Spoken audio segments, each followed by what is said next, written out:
and welcome to 3Q, where I interview industry professionals for just 15 minutes by asking three powerful questions. I'm your host, Rachel Vogel, and joining me for tonight's episode is Marc Wilson, co-president of Limited Edition Publishing and founder of United Songs Entertainment. Marc has overseen several global publishing acquisitions in the pop, rock, and EDM genres, resulting in multiple #1 hits, so it's no surprise he's known as one of the leading creative veterans in the industry. During his time at Warner Chappell, he signed and helped build a multi-genre roster that included Lizzo, Steve Aoki, Ian Kirkpatrick, Alec Benjamin, Judah and the Lion, and many other talented artists. In 2020, he founded United Songs Entertainment that exclusively manages songwriters, and they currently represent new breakout writers Cate, Downey, and Zoe Moss. So, Marc, it's a pleasure to have you join me today. How's it going? I'm going great. So excited to be here, Rachel. Thanks for having me. Of course, I'm excited to hear your answers. Question 1. Imagine for a second you're sitting down with your 25-year-old self. What one piece of advice would you give him on a personal note, and what one piece of advice would you give him from a business perspective? Let's see. Well, personally, I think my 25-year-old self, which was 17 years ago, was completely overworking to try and fit in the culture of the music business. Back then, I was an assistant at BMG and working under A&Rs and learning as much as I could. However, along with my assistant day job duties, I was going to shows 6 nights a week. I hardly slept. I probably drank a little too much. I was trying to soak up as much as I could, but I did forget balance. And I'm sure you hear that a lot from other people on this show. I lost a lot of personal relationships back then. If somebody asked me, hey, what do you like to do outside music business? I would have to make something up, because I had no idea just who I was. It was just nonstop go.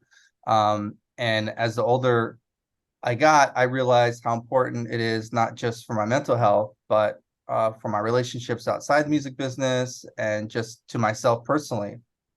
It's important to put the phone down and get inspired by a hobby, go see a movie, take my dog out for a walk, go listen to some music that has just nothing to do with what I'm working on. It's important to give your flow a break and just recharge creatively. Professionally, I learned early on patience is a virtue, and like balance was something that I learned later on. So 25-year-old Marc was super eager to become an executive and move up in the ranks. I had super big dreams and goals, and I always set those for myself. But at the same time, I was learning from successes and also learning from failures. Not only that, but I was still tuning my ears and trying to find great songwriters and artists to be involved with. Around that time, around my 25, I left BMG. I went over to Warner Chappell.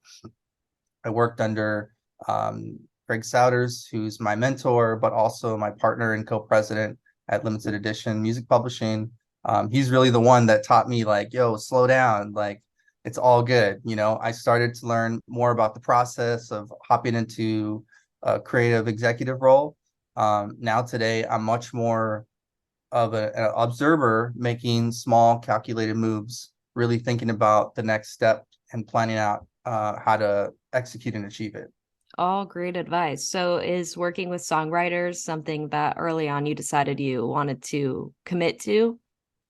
Yeah, absolutely. I was a musician before I even got in the music business.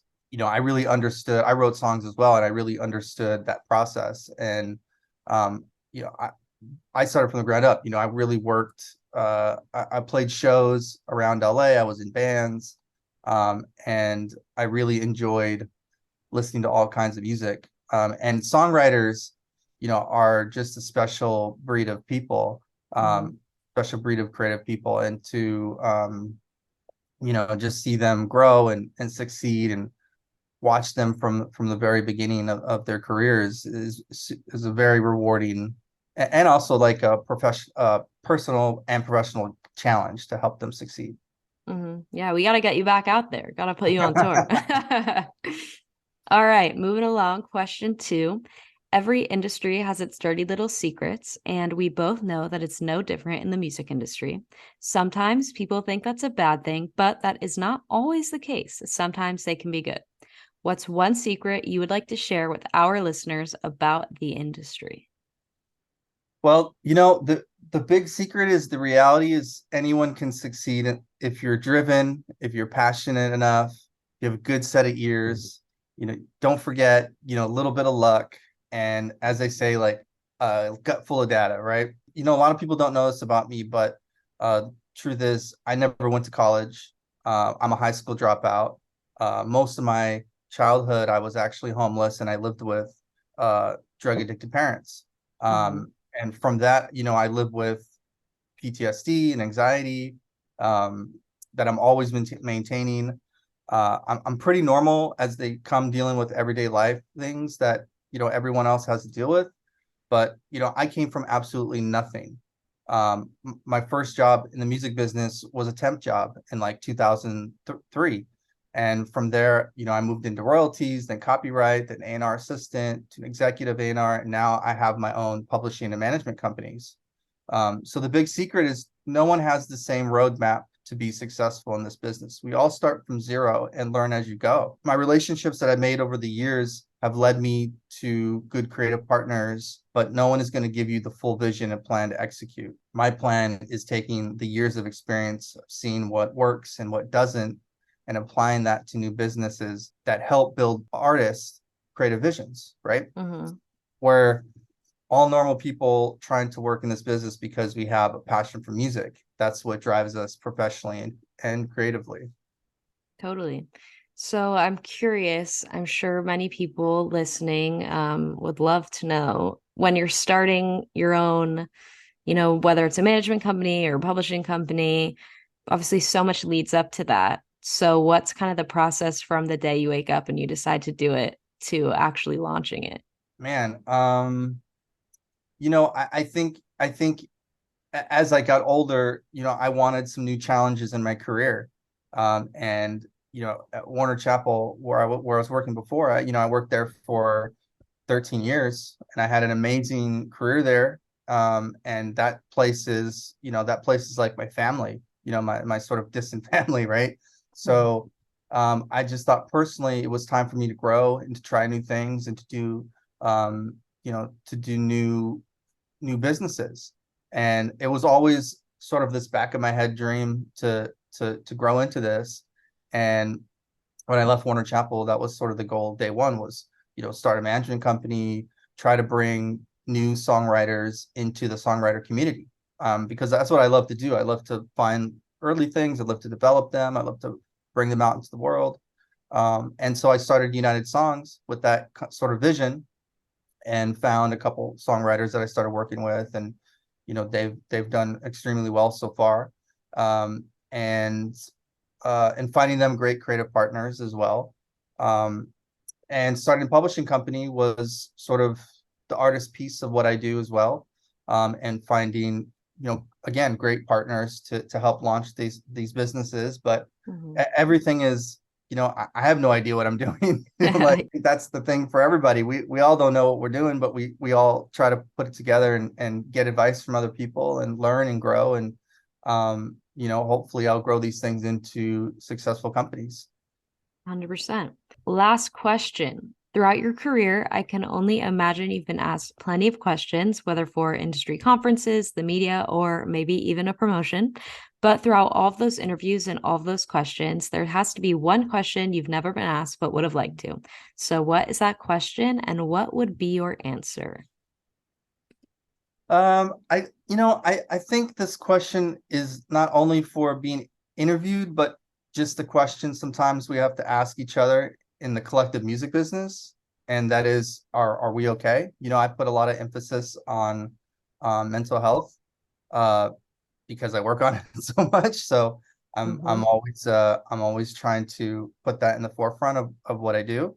I was at a songwriting camp once, just chatting with group of songwriters, and we're all sitting at this table, and we all stumbled on the conversation of mental health.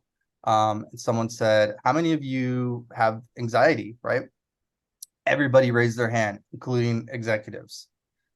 So we're in a business that's very competitive, and for songwriters, they have to go into these rooms with other writers they've never met, try to create something that requires to just pour out your soul. And, that can be a very stressful, anxiety-inducing situation. The answer to that question, I'd really, can really change from day to day. Some days, I feel amazing, some days not so much.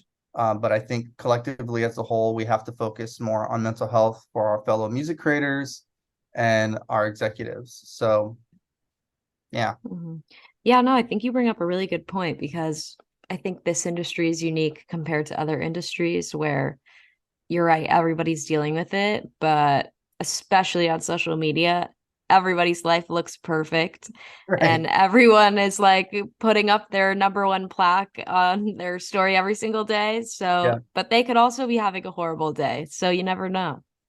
No, you never know. And there is the business piece of it, right? Where you're trying to be a business person, and you're putting up this sort of front to just get through your day. And I know that can be challenging, right?